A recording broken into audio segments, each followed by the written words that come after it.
and how ungodly it is to groom such a mane of hair. Well, Aaron is Understandable. actually on a trajectory for locks of love right now. Oh, nice. That's excellent. Yeah. Yes, it's my goal on my before I'm 50, which happens this year, to experience complete baldness at least once. Okay. So you're gonna grow it all out, chop it, donate it, and then shave it off. Yeah, I'm just going to shave it all off at the Locks of Love. Let them get every last inch. Excellent. Very, very nice. Yeah, we've been talking about how which we still need to talk to Nisha, Aaron. We've been talking about how we might support Aaron with getting people to see what he's doing and maybe donate towards the whole thing. And he has this whole like production, like leading up to the behind the scenes of when it actually happens. He's Mr. Theatrical. Yes, and only donating contributors will ever get to see me totally bald. I think it's a good what is the thing I'm looking for? Like a good hook, right? Yeah. Excellent. So Aaron, I was wondering, can you give like just talk about you a little bit and maybe your interest in the CLN, kind of what you're doing. Regyna's new into the CLN just very recently, so we've talked about stuff, but it'd be awesome for you too. About me and my involvement in the CLN. Well, I had worked with Jeremy Lastman on a project we call Empower the Imagination, and he joined forces with Pallas and brought me aboard.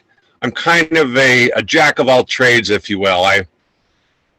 My studies are in business. I've got an honors degree, blah, blah, blah. But for me, it's really about understanding how everything works together. My big goal when I went to college was to be a CEO or high-level management, get out of that middle management rut.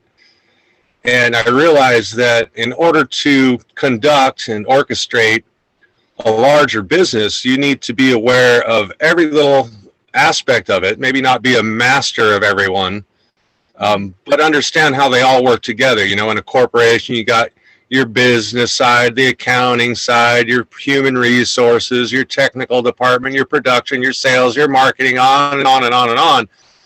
But unless they're all working together in a cohesive unit, a cohesive team, you're really not going to have that A-plus team. You're not going to have that Super Bowl winning team if all the pieces aren't working together.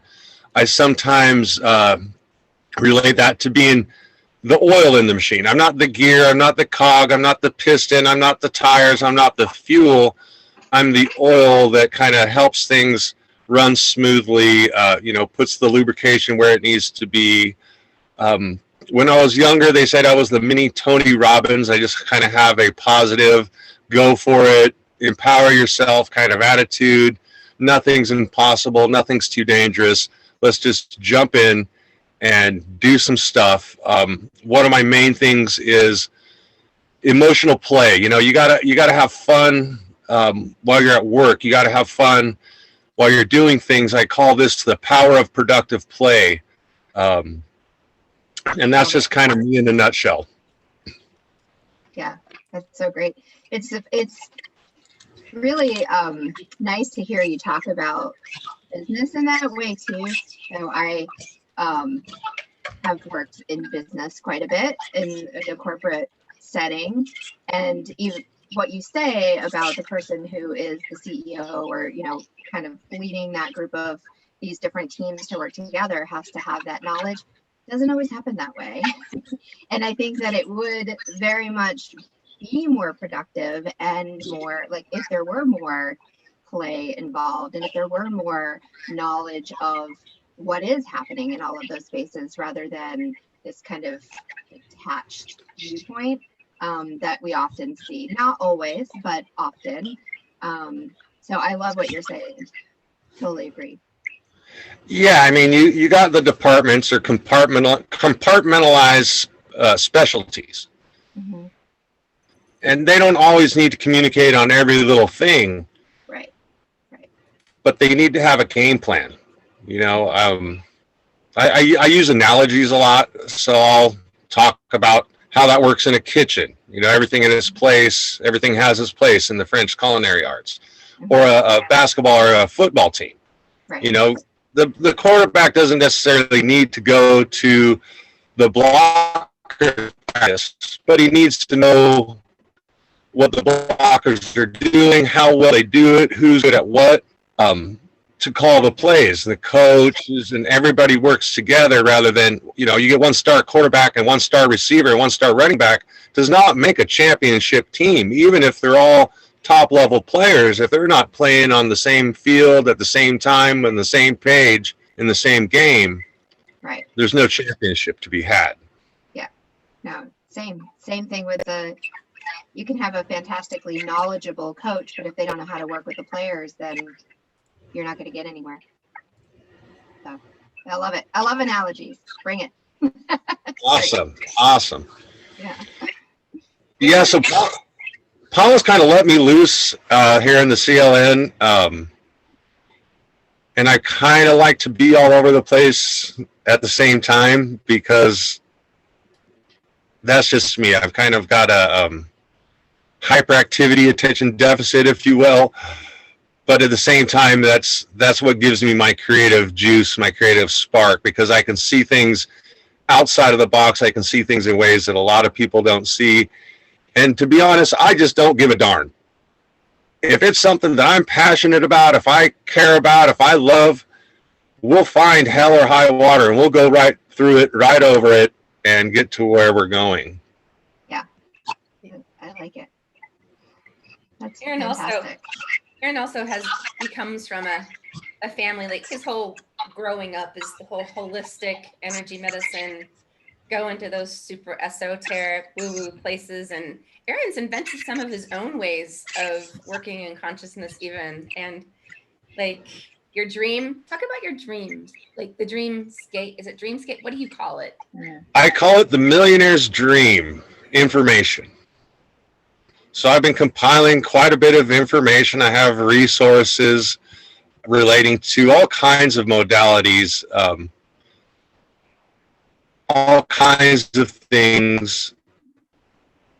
But it's not about my dream. My millionaire's dream is not about my dream. It's about everyone else's dream. It's about helping as many people as I can achieve their highest goals, to reach for the stars, to reach their dreams.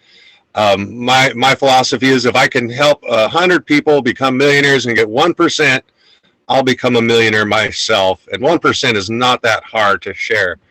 Right. Especially when someone that's just, you know, another weird thing about me is sometimes I'm the only person that can do a job. Like, it's like there's these weird things that it's easy for me. I don't think that's weird at all. I think that's so common, but we don't talk about it, right? Like that's that whole like the meaning of what is there's all sorts of philosophies about this, right? Like both in business and in spirituality or in all sorts of modalities. But whatever your unique set of the things, your knowledge, your experience, your way of knowing and being in the world, like when those all come together at that point, you are the one who can do that job and you're the only one who can do it.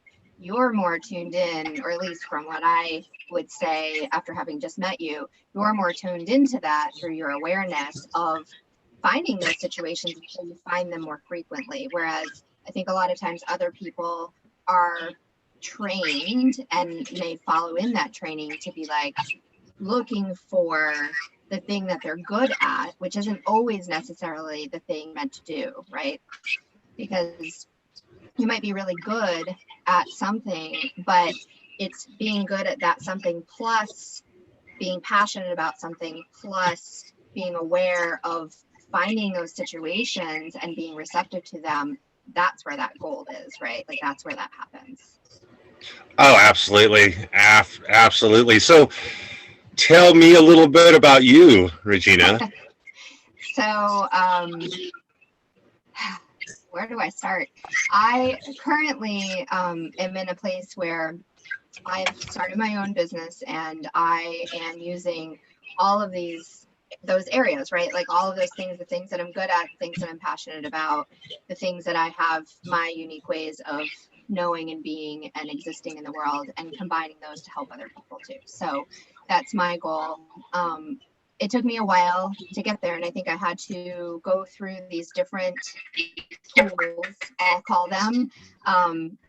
Started out in art education, and moved into programming and travel and educational travel. So I've always had this education, creative place, like arts and creativity, and then and business in some ways, even though I would go into these situations that were pretty corporate and be like, I'm not a corporate person, but yet I would like rise up through, but fighting it like the whole time. And then my spirituality, my own personal practices, I always kept very separate for a long time, until to the point where I just couldn't really keep them separate anymore. And in order to show up in any situation, just being who I was just like spilling out of me. So at that point is when I really started to think about, okay, how can I actually use this part of me in this situation to be more efficient, more effective, more authentic. And from that is how I really got where I am. So Awesome. I don't know, that's broad, but No, that's good, because art, I think that artistic expression is a huge part of humanity, of the human consciousness, whether it's written words, oils, paints, colors, sculpting, ceramics, performing arts, acting, comedy, because I believe a big part of humanity, which has been kind of lacked on and not really focused on, especially in school, is the emotional side, the feelings, the emotions, and how important, is it to be emotionally engaged versus just a drone at work. I mean, the one who's emotionally engaged is there fully, rather than I'm just here to do a job. Yeah, and far more effective, right? Because that is, like, to me, creative energy is life, because what you're creating from that creative energy. And so whether it is whatever the expression comes through as, whether it's writing or theater or cooking or whatever it is, right? Like, that is you creating something. It's taking something from the imagination, from the imaginary world, or from your dream, or from like spark of energy, and then embodying it and putting it out in the world. And so that's how anything really happens. And the fact that we've kind of shut that off, and said that that's not important, or it's only important for a certain set of people in a certain environment, a controlled environment, is kind of laughable, right? Because that's so not true. But it is a way to control what's happening. And so it's really inspiring for me. It's really exciting for me to see that that's coming out more and more and more. And so that's why I really started incorporating, yes, the arts, but really I talk about it more as creativity, because I think that when you say art, a lot of people immediately get triggered and think that they are not artists, even though we all are artists, right? And then that shuts down that flow, that shuts down that expression. Yeah, it does. And I think for just in my observations of history and just life in general, that you can tell when a society is thriving, the more art or the more creative aspects and elements that there is, from that pure art side of things to the creative ingenuity. And I feel as if, I don't know, I think in the time frame that we've all been living in, it's been in almost like the middle space between the two, where there's been a lot of things that have wanted to burgeon, but then there's been so much repressed creativity for whatever. And I think part of this really struck me, because I started like in my life, I've been an artist, and I went to college on an art scholarship and all that, and I didn't end up pursuing it. And so it had been a really long time since I'd connected with that, because for me, my break was actually, I had an opportunity to be a commissioned artist with a really prominent muralist back in Seattle, where we would go do murals in like the Seattle Seahawks homes and the people that lived in the San Juan Islands and like all of that. And I'd been given an opportunity to apprentice with her and build a business. And at the exact same time, I got offered a job in corporate, and it was a really fat paycheck. And I'd never had that kind of opportunity before. And I was living in a really expensive place. And I thought, I'm going to try this because I can always come back to this. And that trajectory, you know, it sent me off, you know, on a totally different path. And a few years ago, I attended have you ever been to ecstatic dance? I know what it is. I haven't been to one, but it's funny that you mentioned that because it keeps popping up over the last probably year or so. So at some point, yes, when people can go do things like that again, but yeah, I mean, it's a huge thing all over the country. I mean, even in other countries, but of course, my cat's doing crazy stuff now. Of course, what we were talking about the other day. But a few years ago, I went to my first ecstatic dance, and it's completely drug-free, alcohol-free. Like, you're required to be stone cold sober when you go in this place and have this experience of coming together as a community in silence. And they take you through this whole, you know, starting in this kind of meditative music, and they have DJs, they had drums, people could play, and it builds, you know, it just builds the energy and the momentum throughout the night. And once the energy builds and there's hundreds of people there, it was the most amazing, creatively connected experience, emotionally, of pure joy, of all these people I'd never met. Now, granted, it's predominantly the alternative community, because the alternative community are the ones that are still connected to that creative, more basic tribal element of who we are. It's not a scary place or a weird place to go. But when this crescendo got to this point, people just started spontaneously laughing and cheering and like these tribal sounds. And it was just this incredible energy. And then they bring the energy back down. And by the end, some people are laying on the floor, and then it's silence and spontaneous laughter. And I thought, just wow, this experience is what is so missing in people, and just that ability to connect with the joy. And it wasn't, and when I went, I was still really sick. I was really sick. I could barely feel, I mean, it was super depression with the Lyme disease and all of that. And that night, the movement and the shaking, I experienced incredible joy that I hadn't felt in years. It was so cathartic, right? And so moving back into that was my dipping my toes back into that creative side of what can be. And that has stuck with me over these years of getting better, being sick, and being open to these other modalities of healing and seeing the world in other ways, that I'd gotten stuck in this more linear mindset of myself and what I had to do, you know, the money, the whatever. Not that there's anything wrong with money, but, you know, it's the golden handcuff kind of thing. And so coming out that other side of sickness and attending these a few more times, and then it's something that I'm anchored to, in that element of what needs to, for me, ultimately foundationally be a part of me and what I put out to the world. It's like layers, levels and layers, kind of like you said, you got to a point with business where business and spirituality crossed and you couldn't delineate between the two. Right? Yeah. I'm at that same place. My husband and I, he's an engineer. He doesn't understand that we can't have the dialogue that I don't leave my job behind, because it's my life. It's not like I'm working too much. It's how I integrate, right? It's how we integrate, right? And so it's building these levels and layers so that there aren't these the separateness of, can you please not mess up my chair?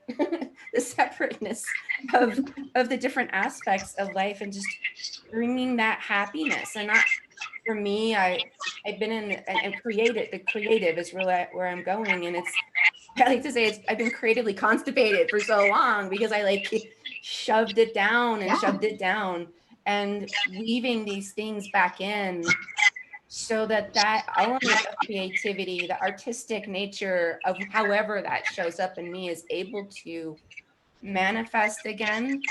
It's not like mysteriously manifest, but putting those, the foundational aspects in there so that I can reconnect to that and then put it out to the world. Because you're right, like everybody's creative and everybody's an artist in their own way. Like that's just how we are. That's just how we're built. And anyway, it's a lot.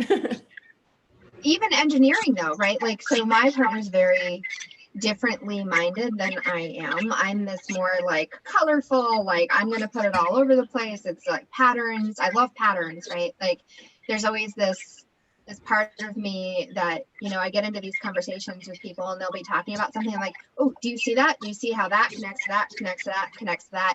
And people are looking at me like, okay, you're weird. I don't know what you're talking about. Like that is totally not it. But I see the patterns, right? Like, or I feel the pattern in the energy. And but my partner is very, very logical in the way she receives information, whereas I'm much more an emotive kind of receiver or visual receiver. And so I think even with something like engineering is very much looking into like what are the systems that are working together in order to create this space, but that's like the more internal, and you're looking at maybe more the external. And so it's always interesting to me to see how people come together in partnership in these very different ways.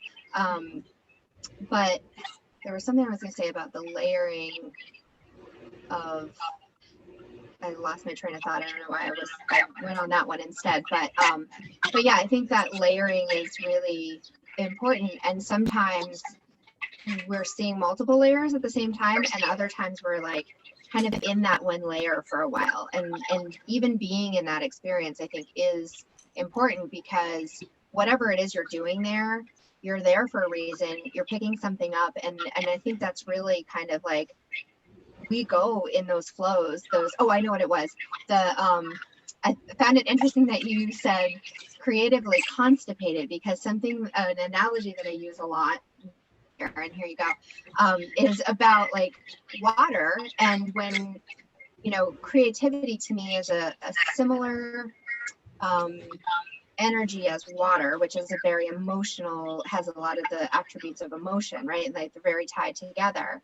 And when you block that creativity or stuff it down, it's much like damming a river, right? Like eventually, if you open the river, it's going to come out. And so is all the shit that's been built up, right? Like that powerful force of it coming out is going to bring the sticks and the mud, and it's going to turn things up.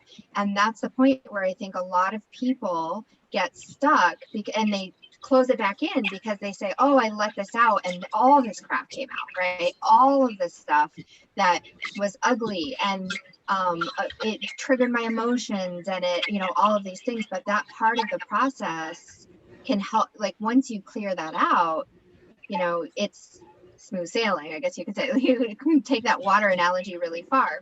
Mm-hmm. But if you continue to just keep pulling it back in anytime that, that starts to leak out, then you're not going to get to that place where it is joyful, right? Like, because you've got to kind of work through all that other stuff. And so some people kind of trickle it out a little bit at a time. And some people end up just like whoosh. And that's, that's what I feel like traumatic experiences are: illness, accidents, abuse or addiction, or, all of those things that are these kind of windows of opportunity in a way to get through a lot of stuff at one time. So yeah, I don't know. That's where I was going with that, I think. I love how you relate water to emotions. Yeah. And how, like, I kind of look at the water system in the city and how water is always held back, and it's not as alive as a natural flowing water. And, how you're saying it kind of relates to emotions to you. I see that, as a key aspect to health is allowing your emotions to be, not trying to say, oh, I'm sad, I shouldn't feel sad. No, I'm sad. Why am I sad? I'm sad for a reason. I'm happy for a reason. There's something going on that makes me feel this emotion, rather than saying I shouldn't feel that way, is to dig a little deeper. Yeah. So you're not holding it back. Pallas had made a post about chronic fatigue. And at one time, I kind of suffered from that, and it took some digging to realize that it was me holding back my emotions, me trying to control my emotions instead of just allowing my emotions. Control my reaction. Yeah, I'm not saying I'm mad, I'm going to go break something, but I'm mad. Let me be mad. Or I'm happy. I don't even need to have a reason, but I'm happy. Let me be happy. So I'm laughing at a business meeting. Allow me my emotions. Or I'm stuck, or I'm blocked in, I'm getting stagnant. And that's Pallas made that post about chronic fatigue, and it just really struck me personally, is that all the physical things that were happening, I dug a little deeper, and it was an emotional, not even a mental thing, an emotional. I wasn't thinking, it was I was not allowing, I was blocking my emotions, blocking my flow, blocking my water from being water, blocking my creativity. And that's exhausting. It takes a lot of work, right? It takes a lot of energy in order to hold that back when that's something that wants to go, right? And think about, like, if you are going to water, if you are going to hold in water, it takes a very strong force in order to be able to do that, right? Something that's very constricting or very solid. And so those two energies, it really creates like this contrast. And that's not necessarily how our bodies are designed to work, right? We're dense compared to air and water, but we're made up of so much water, right? Like, our bodies are water. And yes, we have, bones and certain structures within us that are a little bit more dense mass wise than these other elements. But when we get stuck like that, I think that's when you start to see that buildup, and you start to see that energetically, and you see that mentally and emotionally and physically. Yeah, I actually have a personal example about that, and I noted it in one of the 52,000 responses I had to that post. Was that throughout my work with Body Talk, with my practitioner, we work on all these different aspects, and one area of me that, like, I get chronic pain is something that I've been working on for a long time. And I didn't have chronic pain 7 years ago, but it was a culmination of 7 years ago is when I started really spiking of being super, super sick, and I had to drop out of life and all sorts of stuff. Mm-hmm. It was when I had to drop out of martial arts and all of that. And anyway, one of the things that came up in one of our sessions was specifically around my psoas muscle. And I've had so much work done on that energetically with different practitioners. But there's with Body Talk, you have a story that comes up with everything, which I think you do with other modalities as well. But it had to do more specifically with the kidney, and my kidney is not working in a natural state of consciousness. This is more like the Chinese medicine perspective, but working more in the pathological state of consciousness, and how that was connected to my psoas muscle. And with the psoas, it's basically not getting enough water, basically not getting enough fluid. But the story behind that is that it's connected to unprocessed fear, unprocessed grief, the stuff that's stuck there, because it's on my right side. And when that thing gets triggered, I cannot sleep, I cannot lay down, like it is horrible. And so I've had lots of levels and layers of work around that thing, but it is specifically around water and the lack of it, and how it's flowing into a constricted, I guess, space. Yeah. So I really connect with with what you're saying there. Okay. Thank you for sharing that. It's something that I can feel it, right? You can see it and feel it, that when that energy gets stuck. And it's interesting that you said unprocessed fear and unprocessed grief, because just last night I was talking about, I had a conversation with a friend who said that they had gone into an antique shop, which I couldn't for years go into antique shops because I'm very, I have psychic abilities and intuitive abilities, and I am a medium, but I fought that for a long time too. And so antique stores were just like the chatter in there, like there's just so many energies and so many voices, and it was like it would be really freaky for me to go in there and I just want to leave. But that was, prior. Now I know how to I know what's mine and what's not, and I know how to create space. And but a friend of mine who is staying with someone who's just kind of coming into their own abilities. So she's kind of in that space. They had gone into an antique store, and interestingly, they walked by this statue that was of Jesus and Mary, the Mother Mary, the baby Jesus, Mother Mary, and there was one other figure in there. It might have, I don't think it was Joseph, but like anyway, it was this very like kind of religious looking, piece of statue. And when they walked by it, the friend who was kind of just coming into her abilities said, "Is there something off about that?" And my friend, who's pretty intuitive as well, was like, "Yeah, it feels really off." And so we ended up having this conversation, and what I was picking up was this really, really deep sense of grief that was, I guess, imbued right in or living inside of the statue. And she was like, "Oh, I felt it more as this like very dark energy." And so it led us into this conversation about grief and how grief moves and lives. And I compared it to grief in a lot of ways. For me, the way that I intuitively understand it, it's very similar to the characteristics of cancer.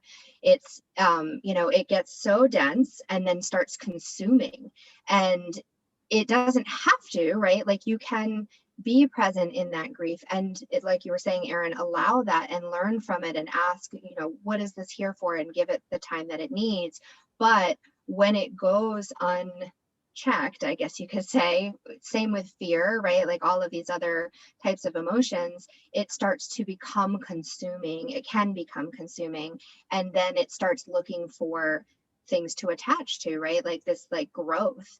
And I think that is the same with fear, and we see it in our world today, right? Fear is like running rampant through our world, and when it's allowed to run like that, and we try to run away from it, or we try to ignore it, or we try to stuff it somewhere and not learn from it, then it starts to become a negative force, right?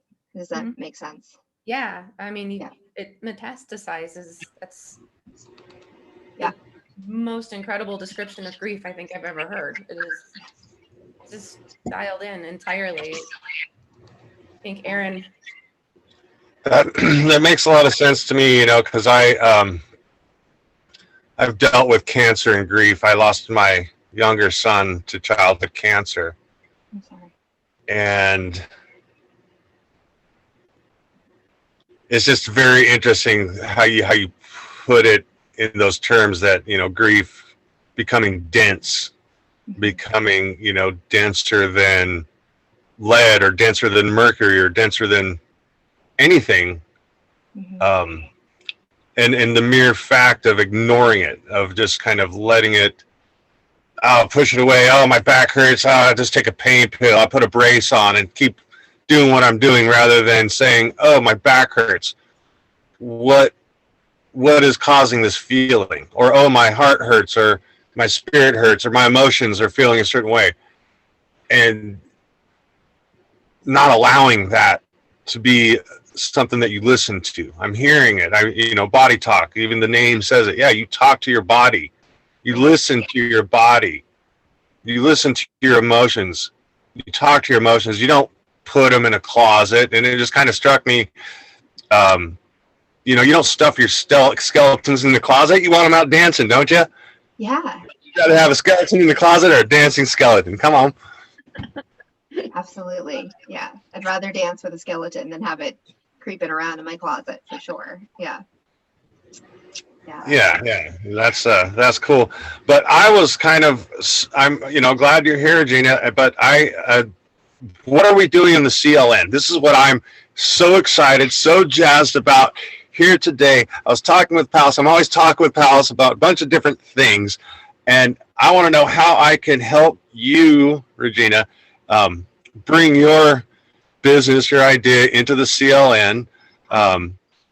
And that's kind of what Empower the Imagination is all about. Paul's had brought me into help with the CLN Creators Guide, and I'm working with some other people on some different projects within the CLN and outside of the CLN. But like I was saying, my millionaire's dream is to help as many people as I can realize their dream, follow their dream with them, and contribute in any way that I can with my diverse and sometimes unusually conglomerated skill sets. I love it. Yeah. So I'm new to this community and I'm really excited about it. I think so far my experiences have been really fantastic and so, connected and really aligned with the type of the way I see the world and the type of work I want to be doing in greater, even more, and connecting with other people. So I'm really open to learning ways that I can contribute more and ways that I can interact more. I've only just, I would say this week have really started to get engaged and explore. So it's really a matter, I think, for me of finding the things that make sense for me to be a part of and how I can do that. So I'm really open to exploring that and talking with people or, connecting on different projects. I'm just not sure what they are yet because I haven't had enough time to explore, but yeah, I'm open to suggestions. Oh, well, explore. Actually, one thing I want to say, just 1 second, before I forget, Regyna, I'm going to drop a link in here. This is for a platform. This is an affiliate link for my friend Xavier, but this is called dub.com and cubb.com. And what's cool about it, you can get it free, or of course you can always pay for the bigger versions of stuff. But what I really like about it is that what it's designed for is you can do video responses versus just texting. And what I really like to do in the CLN is to get people to make Dub or the apps like that kind of part of our culture so that, we write stuff everywhere and that's great to do. But for me, I think that it would be nice if I started integrating my responses to other people that have that they're posting something that is raw and real and heartfelt. And rather just typing something, I can go, hi, blah, blah, blah. And I'm actually really taking the time to do the thing. And it's super easy to use. You record it, it uploads, and then you can tweak the link. It's like blah, blah, blah, dub.com, whack Pallas. And then you can embed it in a video. You can embed it in an email, in a newsletter, on Facebook, in the chats. Just you put it where the text would be, right? So anyway, I gave you the link and you can check it out. But that's just one way to kind of up level our conversational styles with each other. So I love that you put that in there. And it actually is very aligned with something that I've been searching for, because I've been using Voxer, which is more talking, right? Like it's kind of like the step up from text messaging, because now it's voice messaging, but this is the video. So it's like taking it even into the next level. But that's one of the things that I have a blog and I have a newsletter and, I write things.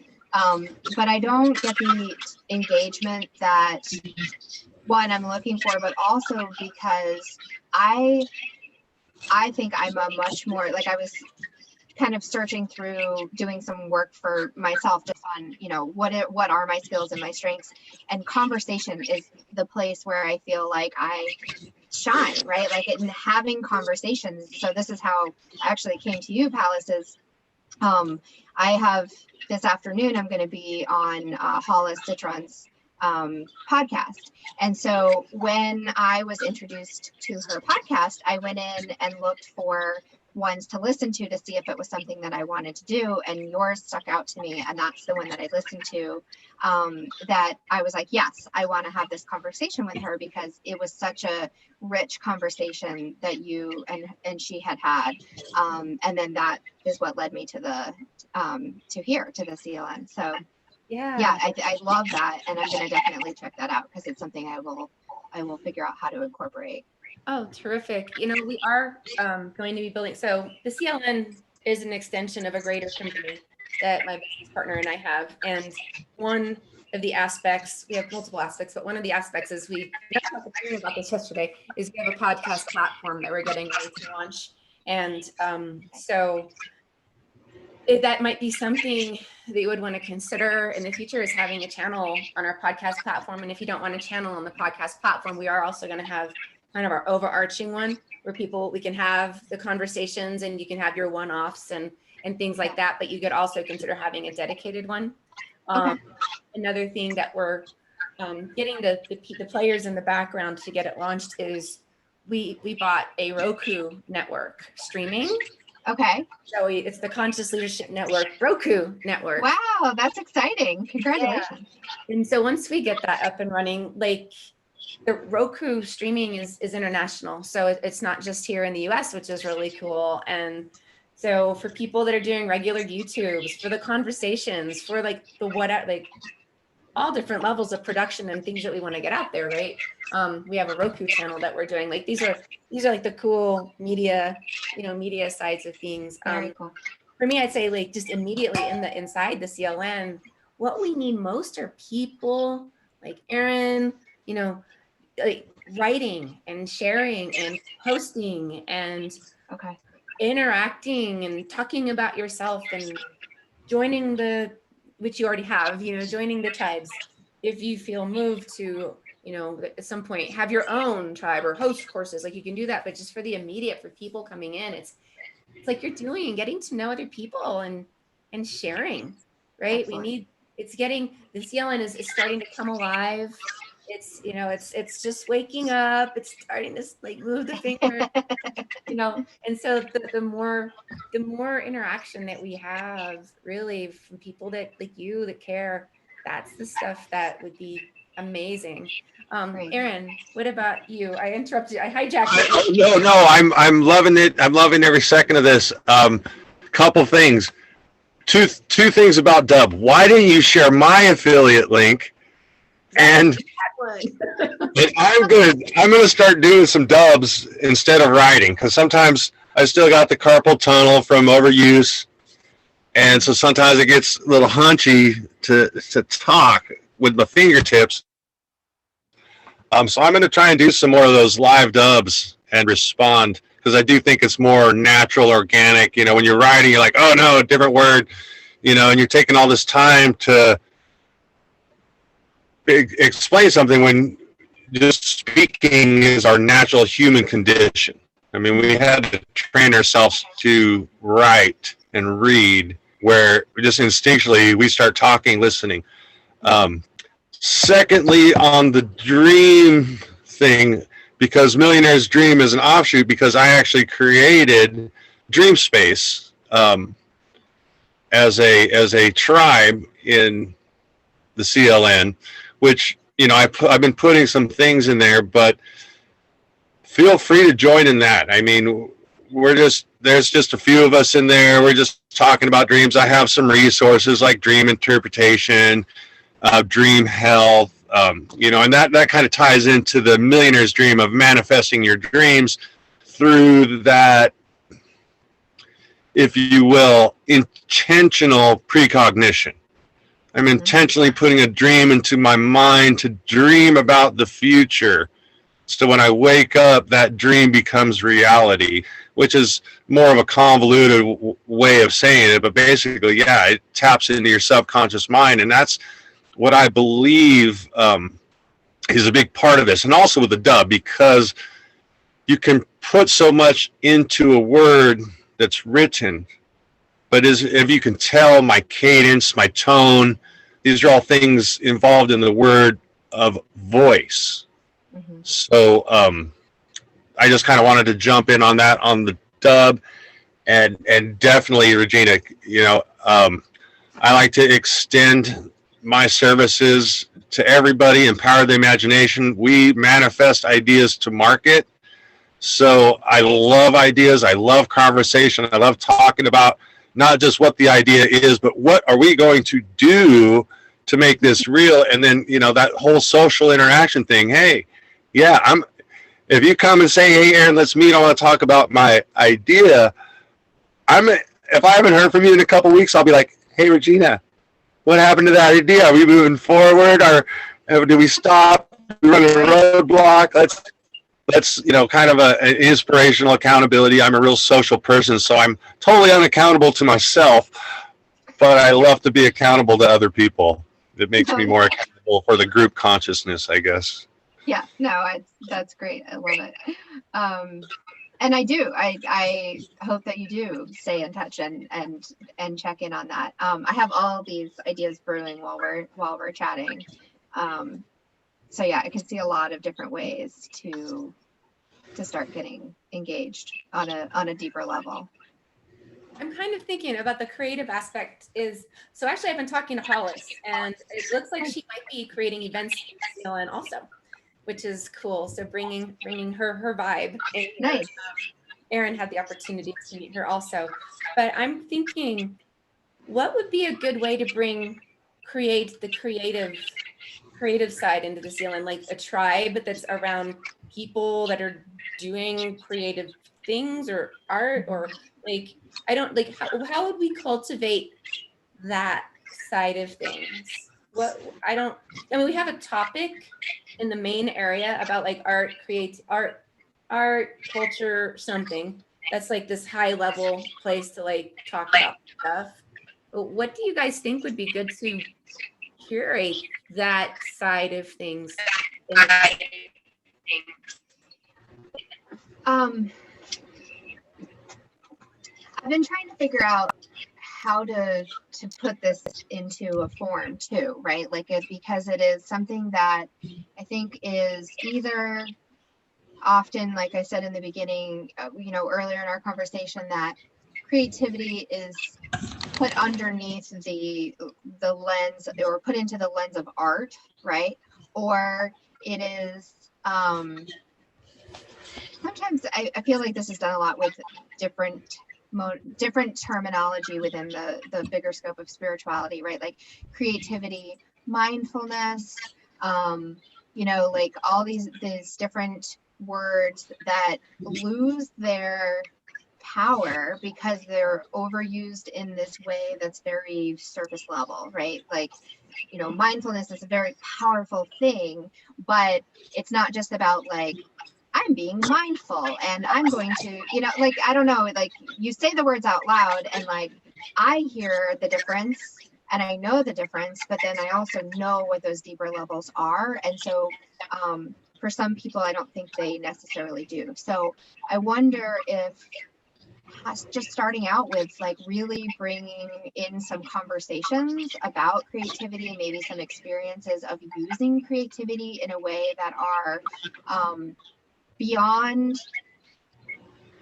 art making, right? So using your intuitive abilities. And I don't know if you do offer workshops or if there are places to have those conversations within the CLN already. But if those are the types of things that I would definitely be interested in helping to, curate those experiences, or even, lead or co-lead those experiences or conversations, if that's something that you're open to. And then I think, allowing it to build from there and see what the interest level is, see how people are interacting, and then let that kind of guide us. Oh, I think that'd be fantastic. No, we don't have that niche at all yet. That'd be amazing. Okay. I have super crazy idea. Yeah. Roku channel. Let's do it. I know. I was thinking that. Yeah. Okay. The actors, the writers, the screen makers, the prop makers, the graphics people. Now we can not just talk about it. We're doing something. We're making a show. What show are you going to be on? What character are you going to play? What, makeup, hair. This is all artsy stuff. I mean, look at My stripes. It's Hey. artsy, Yeah, it is. It is. you know, and you know, like at what level does art stop? And what level does it begin? I mean, the Roku channel's right there. That brings in all those music, sound art, voice expression, verbal arts, makeup, props. Um, and besides, it's right there on the table. And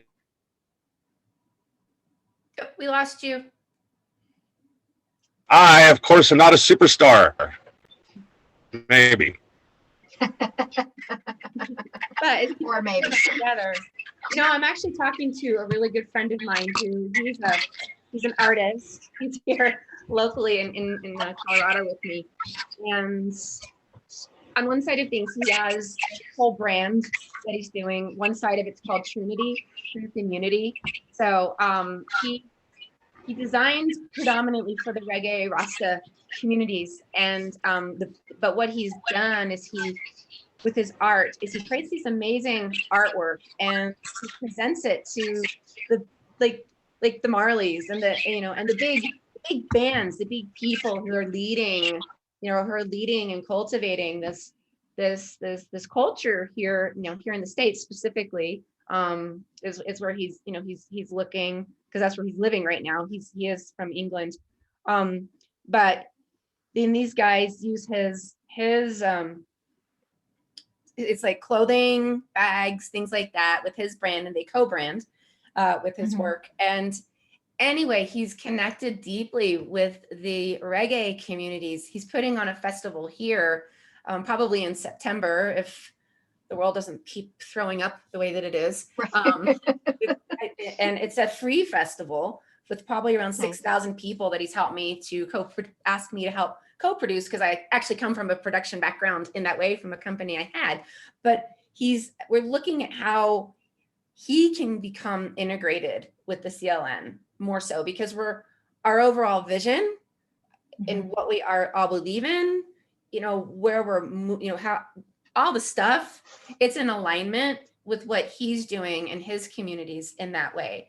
And like the whole Rasta reggae community are the ones that ultimately coined the words woke, like, and that started to, move over into these other areas. And so anyway, you're bringing up music, and that is one prime example of somebody who's deeply ingrained with that, with the big multi-million fan followers. Like, how do we, like, I would love to, from just me connecting and tapping into myself to that bigger experience, help me put that together. There's lots of pieces. Like, there's so many. What would we want to do with those kinds of opportunities? I love music. You know how I go about doing it, Pallas? Just jump in and start doing it. There's no how to start doing it. Just do. Do it wrong 100 times. Do it wrong 10 times. Yeah. Just do it and do it and do it. Or just like anything else, you'll get better and more known, and it'll have a greater reach and greater impact. But nothing gets done unless you do something. I'm a firm believer. It doesn't matter what you do, as long as you're doing something. Yeah. And enjoying it, enjoying the moment of the progress, the process, enjoying the moment, the infinite instant, which is right now. We can never escape right now. And so in a sense, we are doing that by talking about doing it, but at the same time, jump in head first, foot first, dip your toe in. That's so true. We are doing it right now, right? Like, we are having we're having that conversation, and this conversation can now grow into another conversation, and that is action. And from those, we may have action steps of, I'm going to take this piece and do this, and we're going to collaborate and do, this next piece. And so I think that when I hear you talk about it, Pallas, I see that you have this, like, you have your North Star, right? Like, you have, this is where I'm headed. This is what I'm looking for. And you may not have the vocabulary for it at this point, but you have some examples of what it feels like and what it might look like. And so now you're starting to gather the people, right? Like you've already named a couple of people, like person makes sense for this, and this person makes sense for this, and this person, and not always makes sense in our logical, analytical way, but like I can feel this connection. I can feel their energy connected with this. And so maybe just starting to put together that group of people that you're feeling this connection with, which I think you're already starting to do, and make a time to say, let's talk about this again. And that's our next action step. Because then as everybody kind of comes together and starts to have this collective conversation, then that gives it more, like that empowers it, right? Mm-hmm. Yeah. How would you, like high level, what do you think that you would want to, where would you want to start with what your vision could be?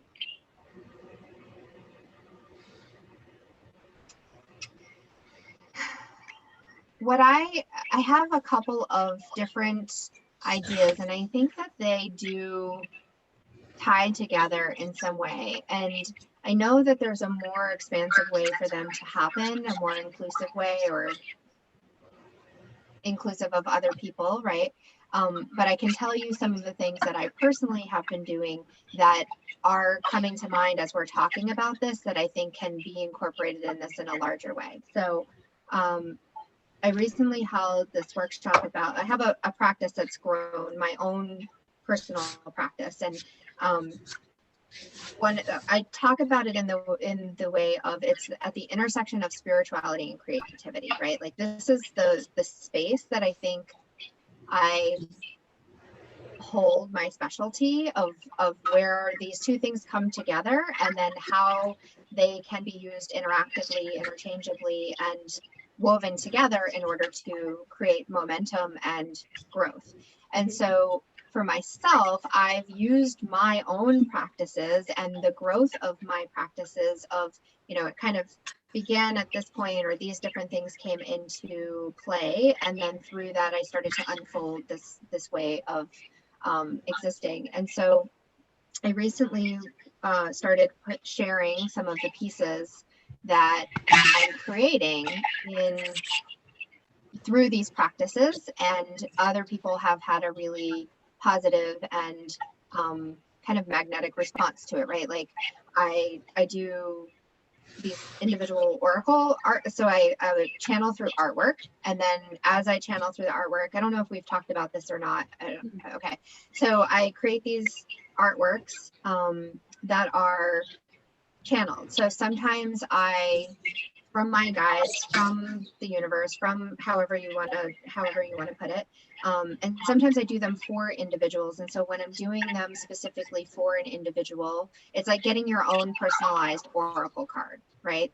So you would tell me an intention or a question that you have, and then I sit with that intention and I channel through a visual art piece as well as a message that comes with it. So I can show you kind of what they look like. So here's one.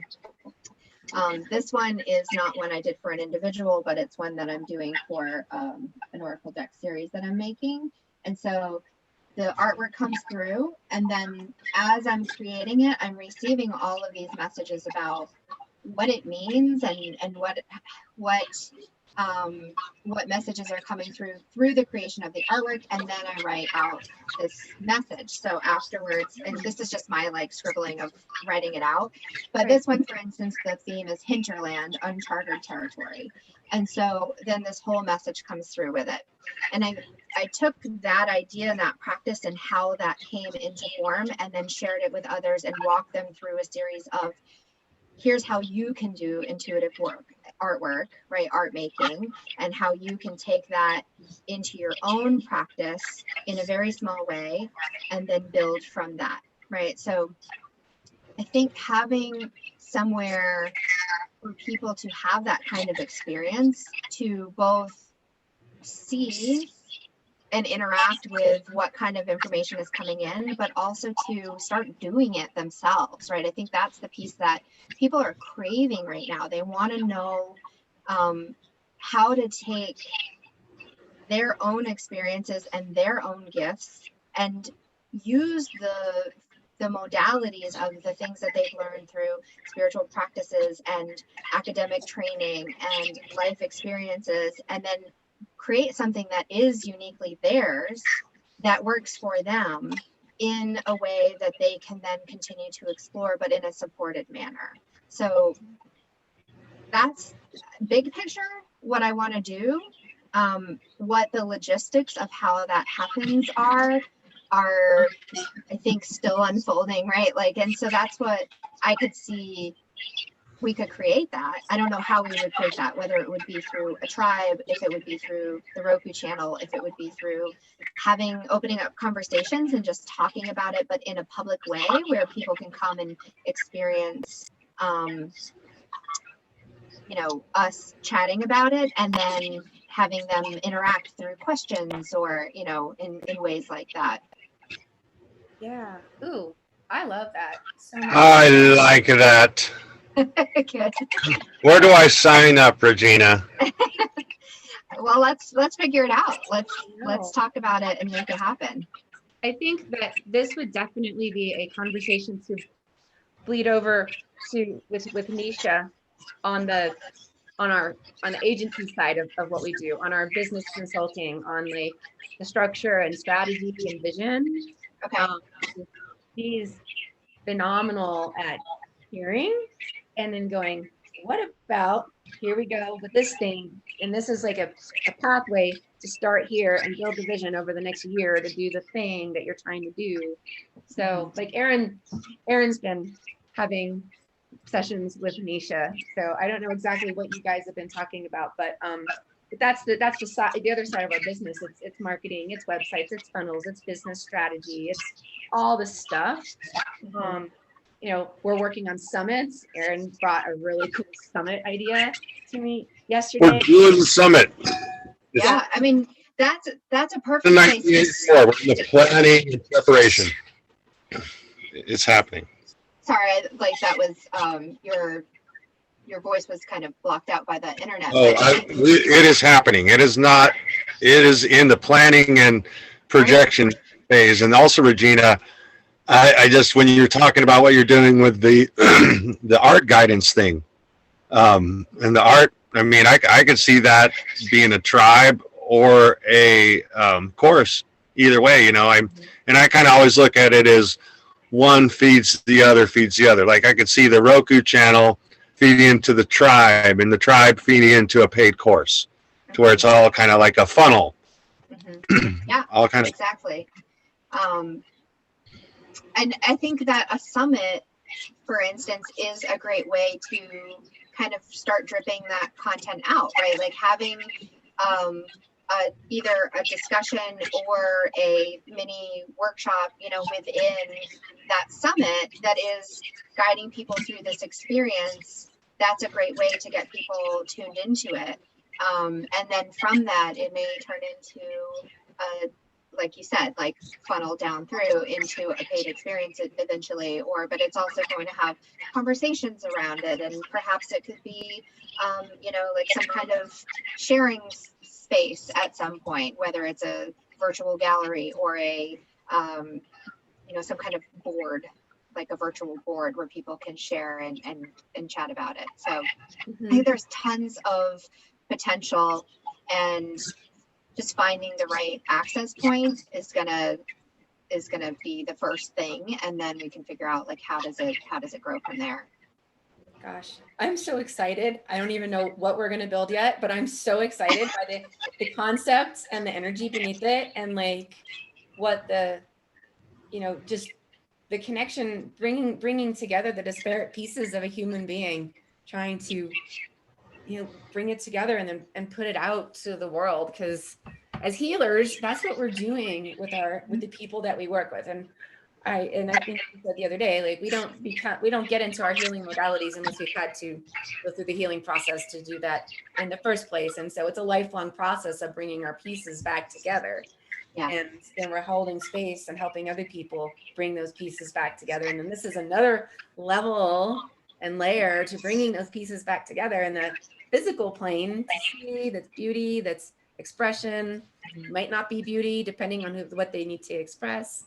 Oh my gosh, I have shivers. There's so much potential. I love it. For some reason, I don't know why I feel like I have to say this out loud, but when you were talking about that, all I could imagine was the like singing over the bones. Do you know that story? Of like the bone. It's a what's the word I want to use? There's a book called Women Who Run with the Wolves. And one of the stories in there is this, it's called, I think, Singing Over the Bones, or that could be a book that I have. But anyway, it's this woman who it's like a folk tale sort of.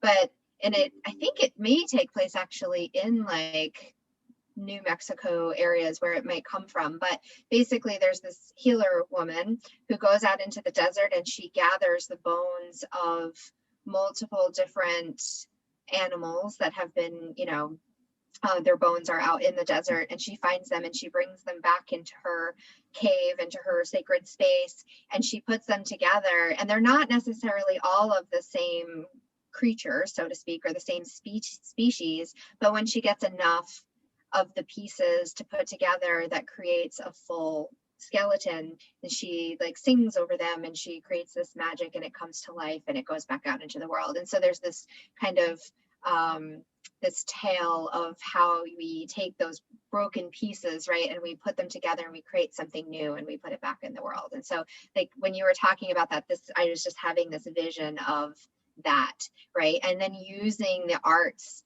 to be the thing that brings that to life, right? So you've got all these pieces, but they're not animated until we infuse that, like we sing over them, we infuse that life into them, that creative spirit.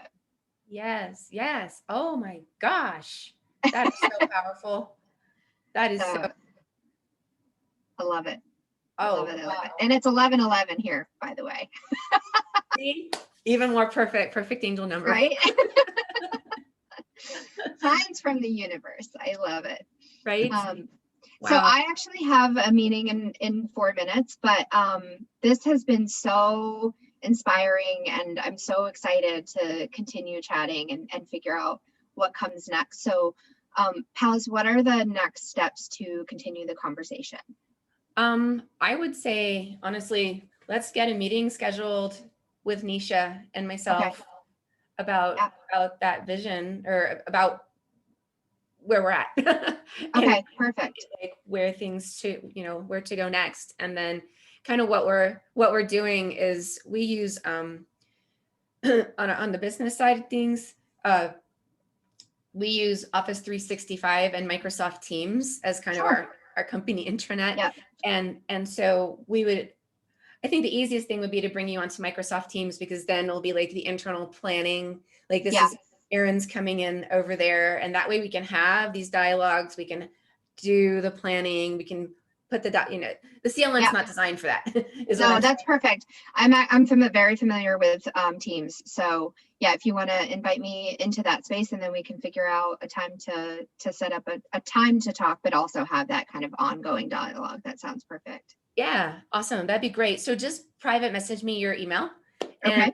And it's been a pain to get people on lately. There's some Microsoft silliness going on, so you might That's surprising. talk directly with Nisha. Aaron's in that boat. So anyway, you got to go. You have a meeting to jump to. You need to switch your brain, and I'll message you guys and we'll figure out another time to come together around this. And then week after next, we'll have this situation again also, just for that level of things. Excellent. Wonderful. And Aaron, it was so nice to meet you today and to get to know your brain and your energy a little bit too. It's wonderful. Yeah. Awesome. I look forward to chatting with you and connecting. Definitely. All right. Thank you. Have a wonderful day. Thanks. Bye.